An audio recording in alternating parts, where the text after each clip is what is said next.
chakshushrutram ato balam indriyani cha sarvani sarvam brahma panishadam maham brahma nirakuryam mama brahma nirakuryam Anirakaranamastu Anirakaranamastu Tadatmani nirate ya upanishad sudharma Ste mayi santu Te mayi santu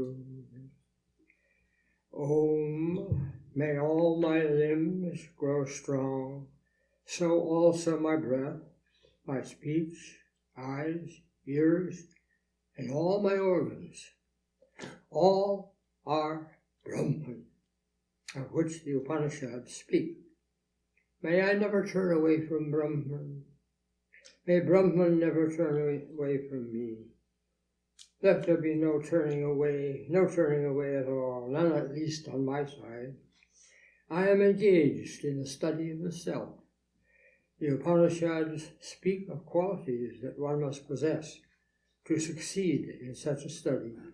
May I acquire those qualities. Om, peace, peace, peace.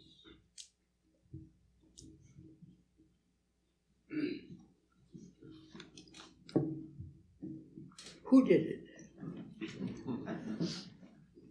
Who started all this?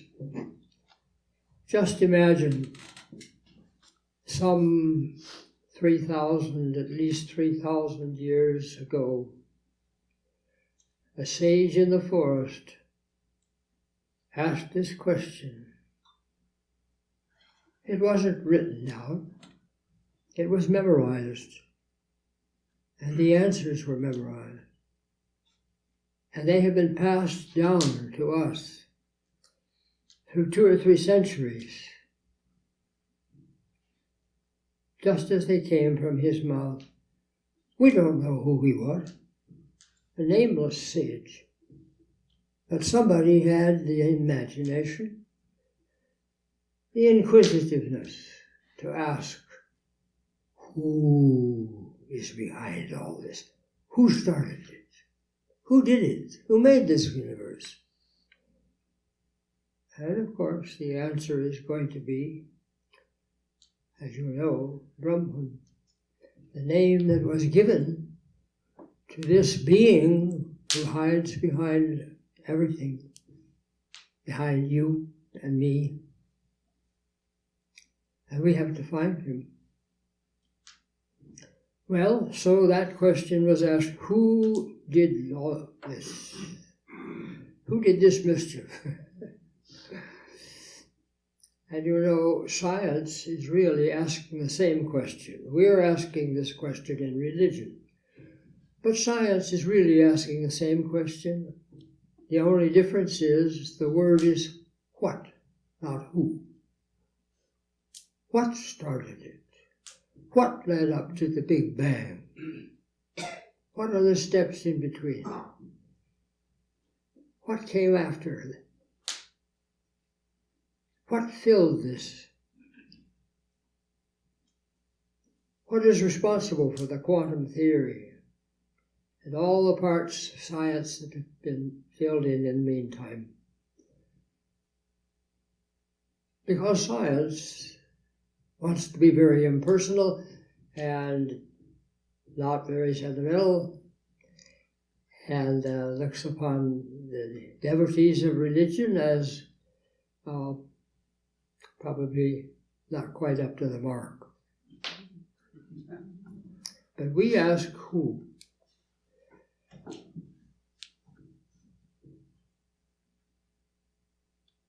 Could we see it, that being? Could we describe it? Could we think it or think about it? The Upanishad says we don't understand how one can possibly teach this. And yet here I am this morning trying to explain. The fault is mine because, of course, I cannot. You already know all that you need is to be awakened up.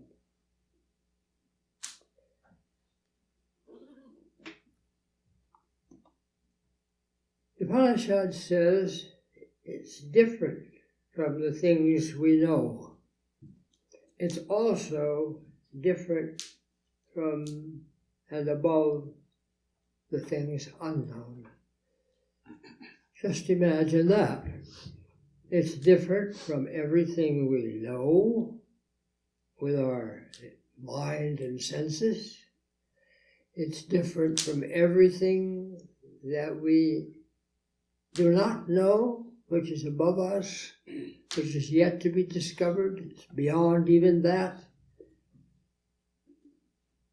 How far out can you go? Pretty far out, because that search is a very long one. It takes years and maybe even lives if you believe in reincarnation. To find that is the goal of life. It is the treasure of life. It's the greatest thing we can do, the greatest thing we can find. It's called Brahman by the Upanishads. What does the word mean? Brahman.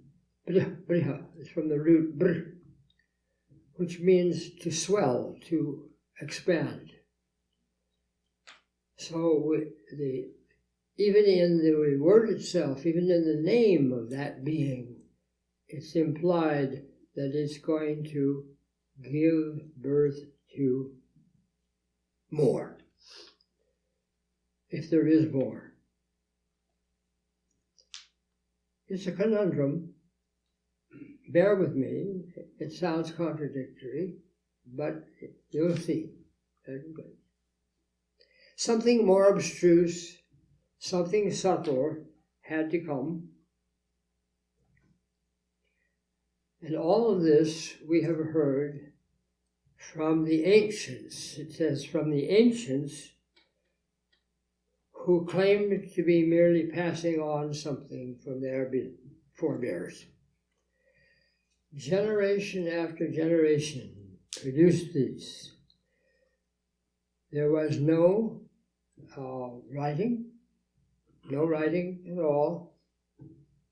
Everything was sent by speech, passed forward from teacher to pupil and pupil to teacher, all in the vines and forests and tangled woods of some place in the Southeast Asia. We don't even know where this started. All we know is that we find this with these wonderful documents called the Vedas, which arise from almost nowhere, memorized and passed down, sometimes very lengthy too. And you wonder how in the world a human being could memorize all that. But they did. And they passed it down by word of mouth. And they've come down to us now as the Upanishads, of which one of my favorites is the Kena, the one today that we're talking about. Let's read what's said here. By whose command does the mind think? Who sees? Who makes the body live? Who makes the tongue speak? Do you think that I can explain to you how I get the words I speak? Can I tell anybody the process by which I dig into my reservoir of words and put them onto my tongue and bring them out so that you can hear them. And I myself am surprised very often at what comes out. So, nobody can tell you those things. You don't know who it was that started the process. You can't say a word about how it is that you breathe. You know, when babies are born, they have to be coaxed into breathing. And the baby struggles for a few minutes, for a few seconds, to get those first few breaths. And then you know what? This being, this Brahman, says to the baby, I'm going to do it for you now. You don't have to think what to do. I'm going to breathe for you from now on. Yes, it's like that. You don't take thought about how you breathe. How do you get breath into your nostrils and what you do with it? But breath is power. Breath is prana. And it's taken over for you, just like winking your eyes to clear your eyeballs. Automatic. We say, oh, it's an automatic mechanism. What do you mean automatic? Somebody's doing it. Some consciousness is behind it. There's nothing in this world that's unconscious. Consciousness is the essence of this universe. Nothing is unconscious. And yet we think so all the time. Well, he says, it is different from the things we know and also above the things unknown. All this we have heard from the ancients who claimed to be merely passing something on. All the ancients say that they were not the originators of this thought. They got it from somebody previous. They're just passing on the truth. The truth is being passed on from generation to generation until we trace it back and find this wonderful being, Brahman, who is behind everything.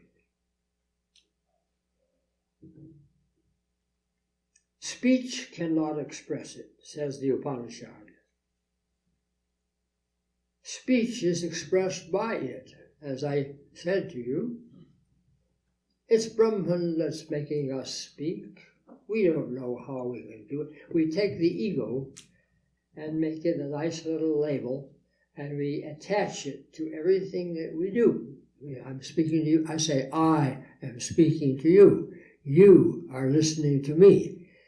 That little pronoun, I and you, that's where we make our mistake. Brahman is doing the whole thing. Brahman is pure consciousness. Pure consciousness has to be adulterated before it can become usable as you and I and all the rest of Maya. He says in the same verse, it, this, who did it? This it is not expressed by speech. Try as we will, and I'm trying for an hour this morning. Try as we will, we cannot figure out how to express what that being is. So marvelous it is, so far above everything else, and beneath everything else, too. Speech cannot express it. Speech is expressed by it. Try as we will. And he says, it's not what people worship here. Now, this is the end of each verse for a certain section of the Upanishad. Not what people worship here. Some people have taken this passage as a criticism of ritual worship. Brahman is different from this thing that we're looking for, is different from what is worshipped on altars and in churches and in Vedanta society. And so they think that that's a put down to the personal God. But my particular commentator on this chapter, in this book, I've said, doesn't believe that. He thinks it's just to show you that it's beyond. You must go from the personal God to the impersonal being. We have to go from something which is anthropomorphic, which takes on human qualities and relates to us in our beloved ways, our favorite ways. We have to go beyond that. We have to go above that, become impersonal. It takes a lot of strength and it takes a lot of discipline. You remember in the opening prayer that I gave in Sanskrit, may my limbs, my eyes, my ears, my arms, my everything, may all the parts of my being become strong. May I find the strength to accept this doctrine, because it's difficult. It's a big task. It's a tall order that we become strong enough to see, to feel, know that we are Brahman and nothing else. It's a big job. And to do that requires great strength. So, to depend upon somebody who says, I'm going to do it for you, I'm going to lift you up, I will save you from sin, I will take you to paradise, whatever the leader of a great sect or religion may say, nothing can actually save us in the end except the strength to accept this doctrine and realize this truth of Brahman. So when it says it's not what people adore here, it's not really a criticism of dualism or personal God, but it's a reminder that there's more to do. There's farther to go. You've got to go above that. The personal God is a very difficult thing to explain. I don't like to talk about a personal God because it's so difficult to explain what that God does. He helps you and then he hurts you. So I'd rather go to the impersonal. There are stages of adoration. You know, with personal God, God is above us. Here are the stages I would describe. God is up there somewhere. That's the childish attitude. We all think that way sometimes.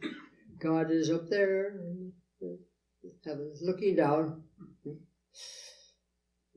No, God is in a particular place. You have to go to Benares. You have to go to Makkah. You have to go to where? Jerusalem. To find God, because God is specially in that place. That's one stage. The next stage. After that, and after a long time, you come to know God is in me. the discovery of the internal being, the deity who lives in here, is a big discovery. And that discovery comes very suddenly, sometimes, other times very gradually. When I realize the immanence of the divine being. The divine being has his transcendence, yes. He's all around, he's up above, he's inside things. But is he in me? If he is not in me, the case is hopeless. Who did it? Something in here. Something in here has produced this whole vision, this whole experience.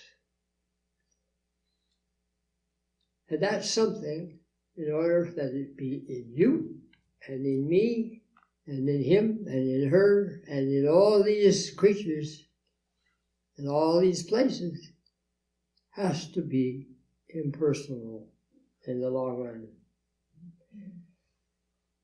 This is not, this it that we're looking for is not an object to the mind.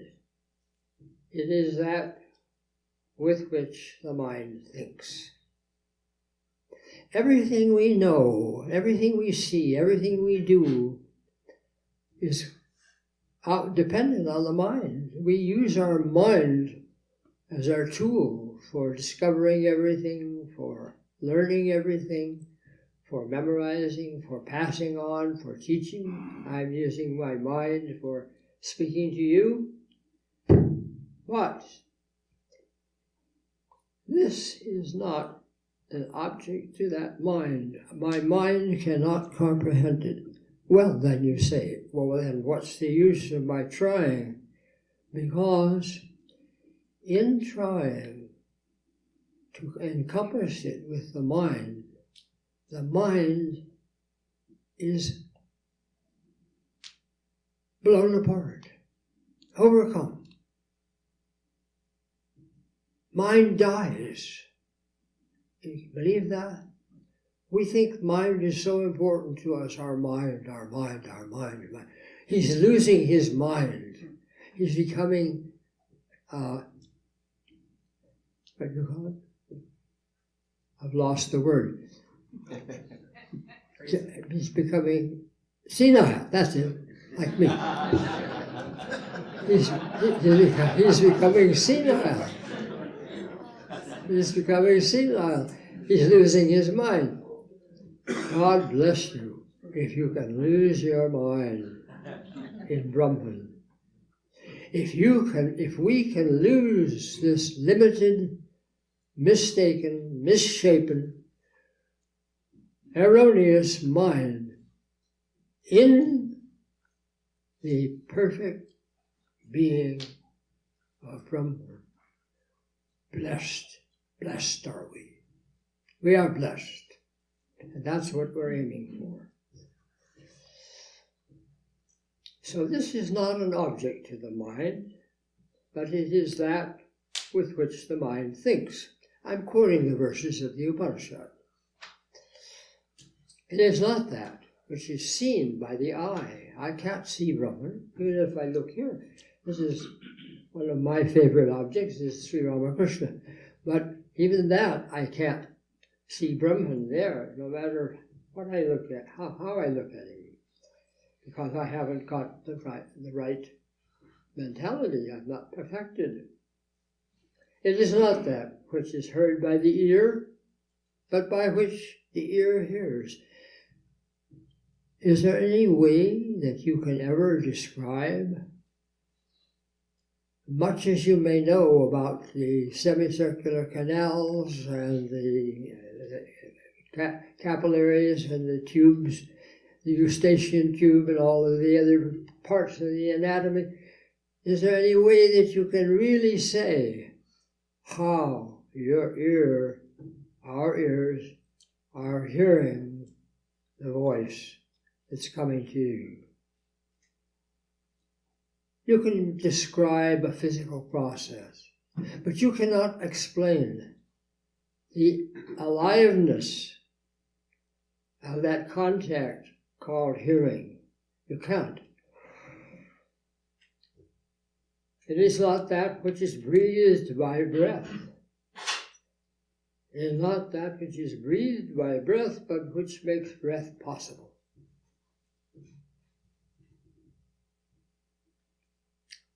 Prana is the word used. It's much more than breath. It's energy. According to our system of understanding in Vedanta, the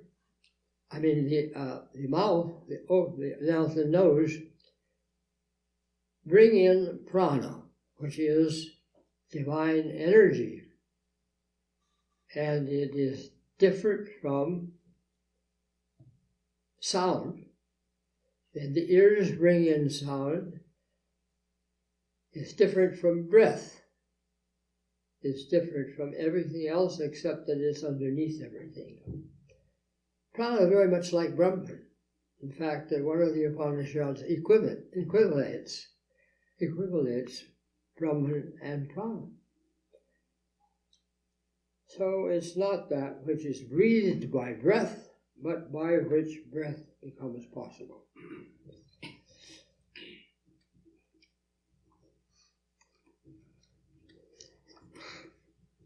The next section says, where shall we stand to study the mind deeply? Where shall we stand to study the mind deeply? You can't do it by standing on the mind. Obviously, the mind you'll get in the way. If I try to understand the mind by standing on the mind, by analyzing the mind, I only get in the way of the mind. I only get in the way of the inquirer. So we have to stand on what? On the self. Brahman, Atman, they're the same. We call it Atman when it is inside of us. We're talking about our own connection to it. We call it Brahman when I'm talking about in you or in the universe. But Brahman and Atman are the same. In the long run, we find that out.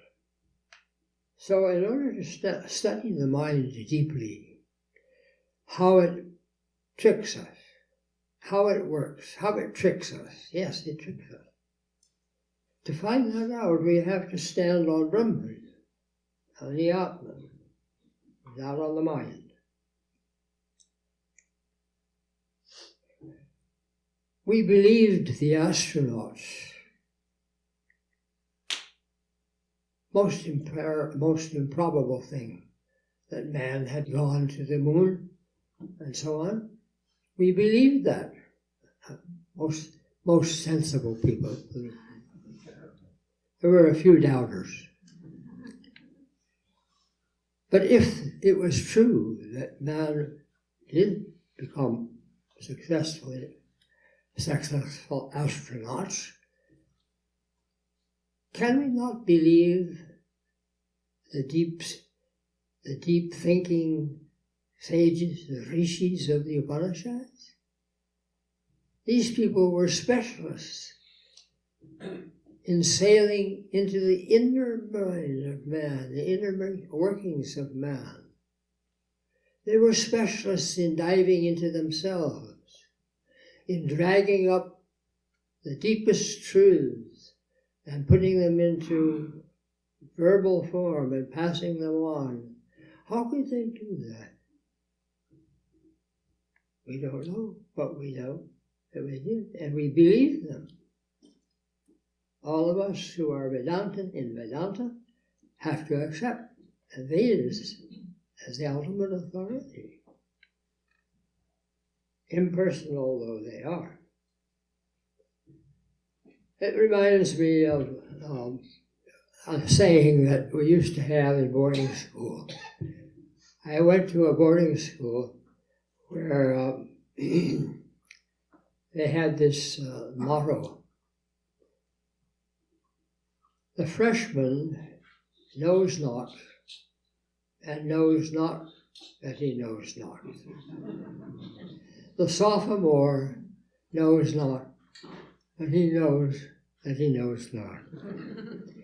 The junior knows not that he knows, but the senior knows and he knows that he knows. So we all wanted to be seniors. See, knowing is a very tricky word. It has lots of meanings, lots of implications. And we're finding here all the paradoxes that surround that word know. Some more. If you think that you know only a little. Try on. Try on. Go farther. If you think that you know, maybe you do, but you don't know anywhere near enough.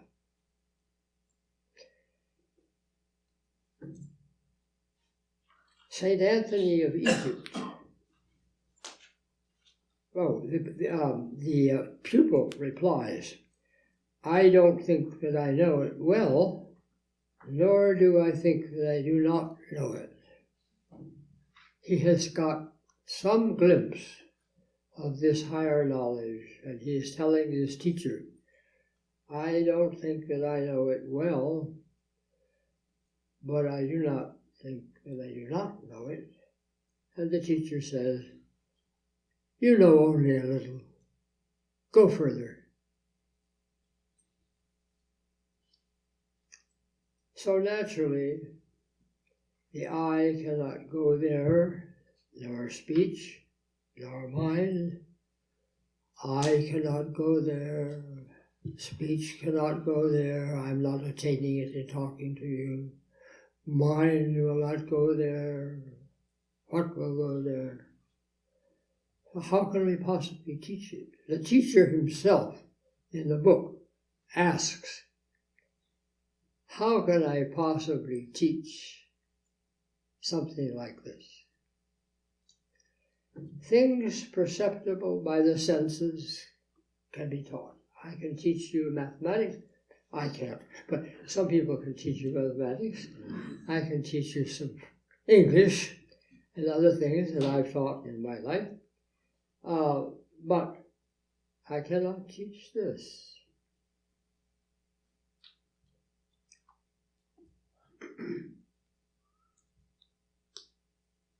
Saint Anthony of Egypt said, Saint Anthony of Egypt, I don't know well, but this is his quotation. That prayer, speaking of prayer, he says that prayer is not perfect in us, which the prayer understands, in which the prayer understands himself or his own prayer. How do you understand? This is the description of a mystical state. This is a description of what we might call meditation. He says if the prayer understands his prayer and is able to encompass it, then that prayer is not perfect. So the prayer which we understand and which we express with our tongue or our speech must give way to the prayer which is incomprehensible even to the one who prays.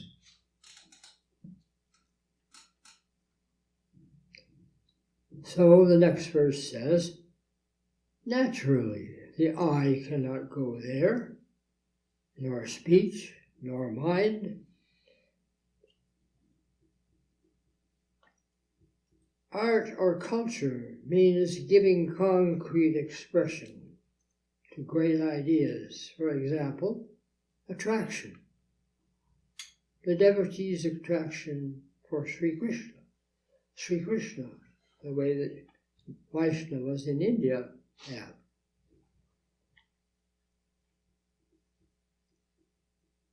Sri Krishna is telling, Sri Ramakrishna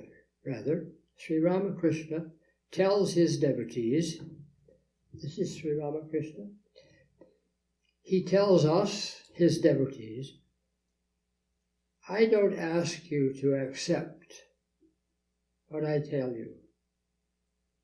I don't ask you to accept a doctrine or a religion. I don't ask you to be followers of Sri Krishna. I ask you to accept the attraction which the gopis had for him. That attraction which draws us to God, which pulls us to personal God, the attraction which makes us give up all kinds of things in offering to the Lord. I ask you to accept that attraction, have that attraction, increase that attraction.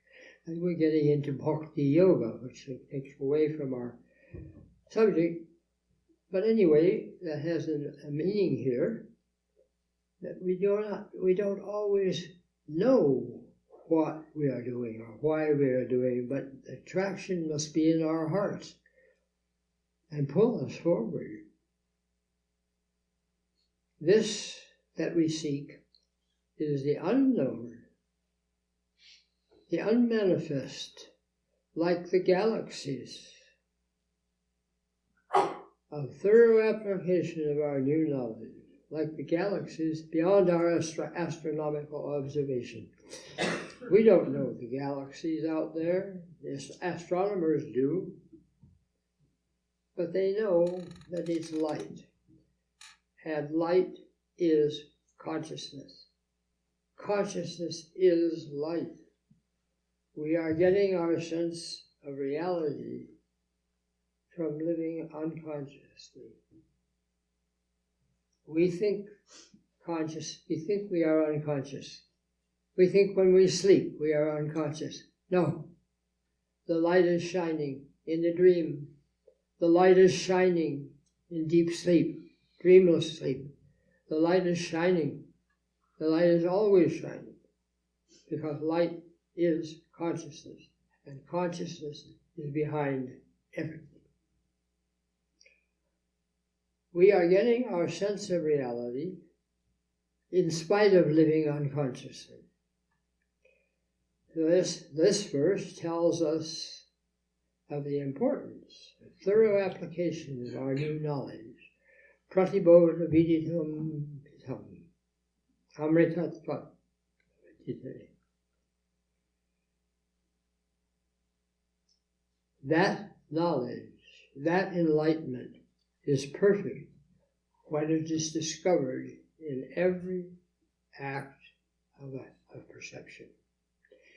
On whatever object the mind lights, if this consciousness is discovered there, then that is the perfection of this knowledge.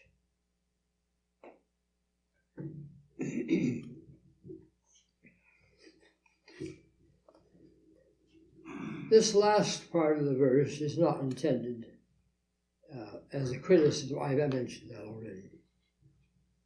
All kinds of worship are necessary.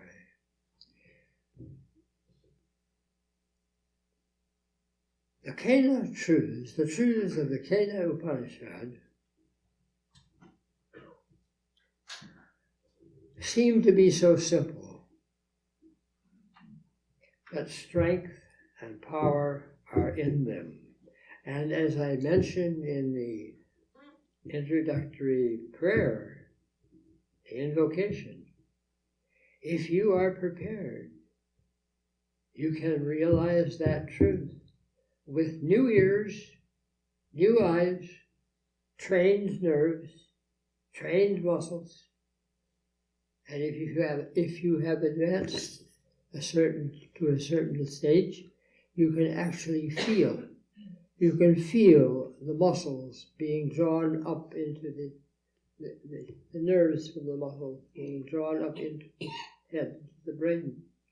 You can feel that your limbs, your sense organs are changing. changing with the growth and approach to the truth.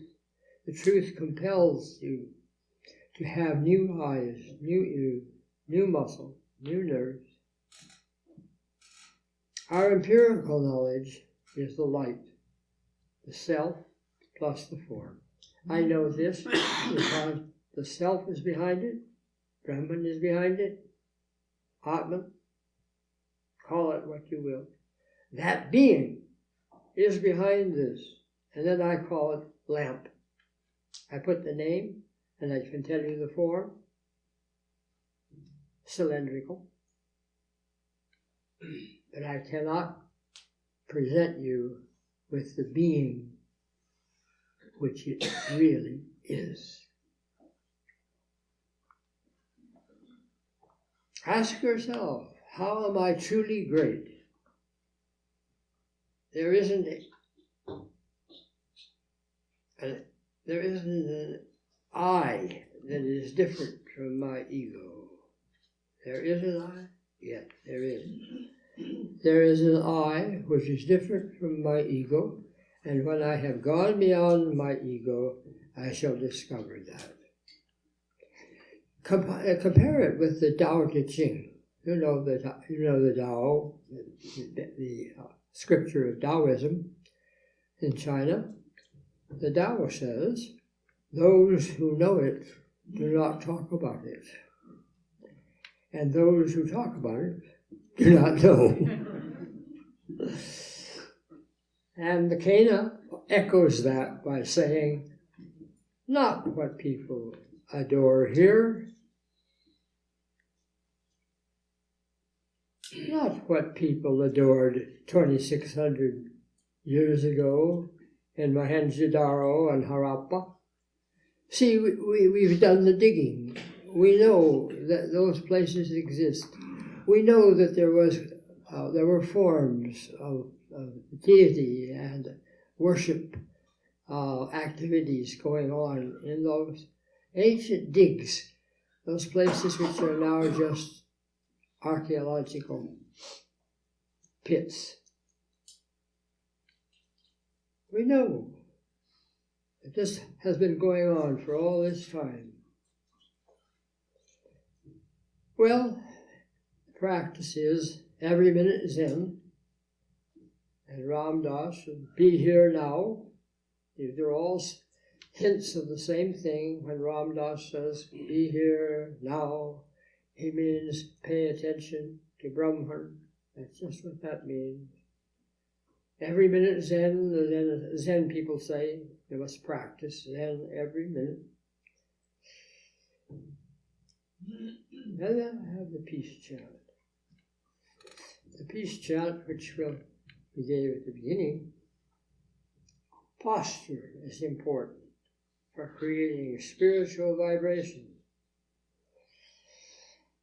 Their senses have to be trained. Our senses have to be trained to see, hear, and think things in a new way. To study the mind deeply, you have to stand outside of it. When we know the whole total truth, pure mind, then, and then only, we can use that mind to study the universe. Use it like a sword.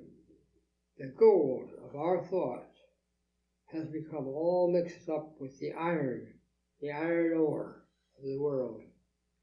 It has to be refined. We have lost our pristine purity and glory, says the Upanishad. It says that we'll get this after departing life. That's usually interpreted as at death. But that's not it. Departing life doesn't mean after death. According to the Upanishad, it means renouncing our ignorant life. Even a tiny insect has a notion of itself and tries to protect it, preserve it. Man alone can find the nature of that self. Now, this wonderful piece of ancient wisdom ends with a story. And you know, things are always improved with stories. The story goes like this. There was a war between the gods and the demons. Isn't that natural? That's what they're meant. That's why they're gods and demons, so they can fight. So there was a great war between the gods and the demons. And the demons won the war. And they thought that they had won it through their own intelligence and strength, through their own skill. And so what they did was they got very boastful and got a kind of fiendish mentality. And Brahman, don't ask me any philosophical questions on this. This is a story. Brahman wanted to teach them a lesson. So he said, I'm going to appear. He appeared before them in a very strange form that they couldn't recognize. And Indra and the other gods said, who is this? These lesser gods went to Indra because he was the chief god. They said, who is this? What is this figure that we're seeing here? Indra said, I do not know. I don't know. Why don't we find out? So he without even asking, Agni, the god of fire, said, I will find out.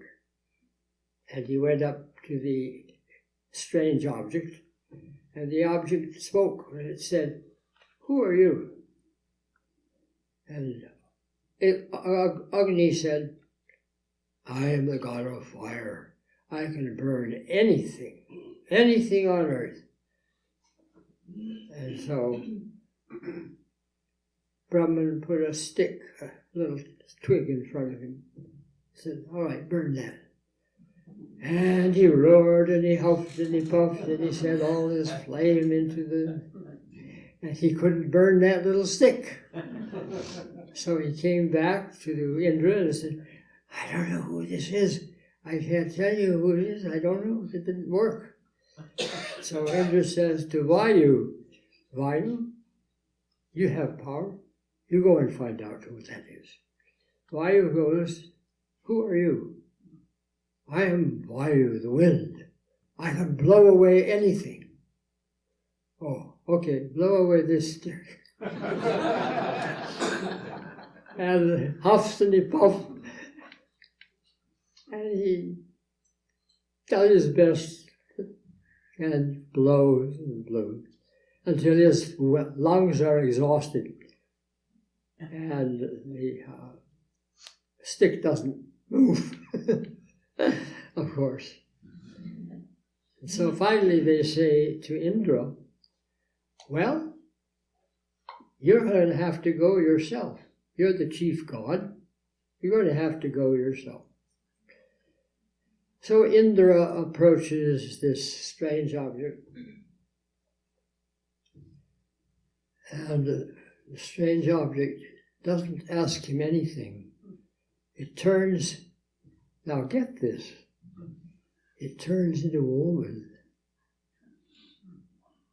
It turns into a goddess. The object turns into a goddess, and she tells Indra, look, the power with which you conquered was not your power.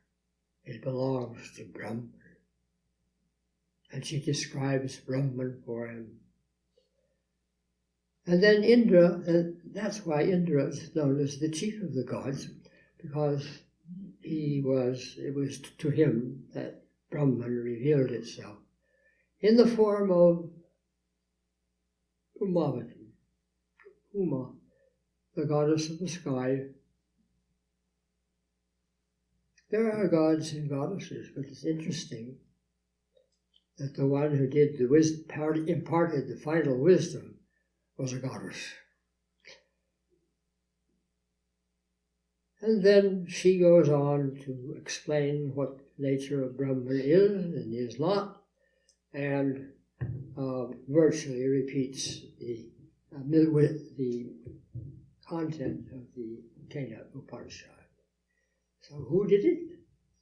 You did it, if you only know yourself. Know yourself, and you'll know that this entire scene is a chimera, a vision covering the face of truth. And one day, when you can grasp it, it will withdraw from you and reveal itself, and you will see what you never knew you were.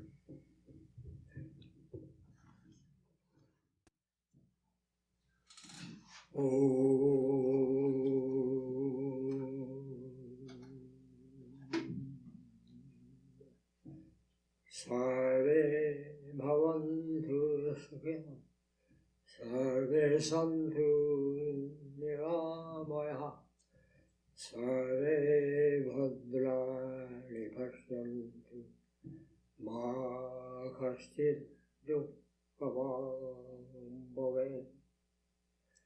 May all beings be happy. May all be free from disease. May all realize what is good and what is true and what is their own ultimate destiny. May none be subject to suffering. Om Shanti, Shanti, Shanti. Peace, peace, peace be unto us all.